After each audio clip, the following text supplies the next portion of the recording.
মানুষ তো অনেক কথাই বলবে, অনেক কথাই বলে। কথা বলাটাই হচ্ছে মানুষের কাজ। আর আপনার কাজ হচ্ছে আপনি যে কাজটা করার সিদ্ধান্ত নিয়েছেন তাতে ফুল কনফিডেন্স রাখবেন। আর আপনি যে কাজটি করার জন্য সিদ্ধান্ত নিয়েছেন ওই কাজে আল্লাহ পাক রাজি খুশি আছেন কিনা তা সচেতন হওয়াটা, তা যাচাই করাটা আপনার নৈতিকতা। যাই করেন না কেন সবসময় পাকে পরওয়ারদিগার ওই কাজের প্রতি যাতে সন্তুষ্ট থাকেন, আপনার কাজে পাকে পরওয়ারদিগারের সহযোগিতা যাতে থাকে, আল্লাহ পাকের অশেষ রহমত যাতে থাকে, সেই চেষ্টা, সেই আমল করাটাই উত্তম।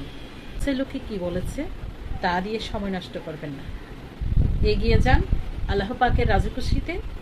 নিজের কর্মে নিজে কনফিডেন্স রেখে প্রসেসটা চালিয়ে যান। সফলতা আপনার হাতের মুঠোয়।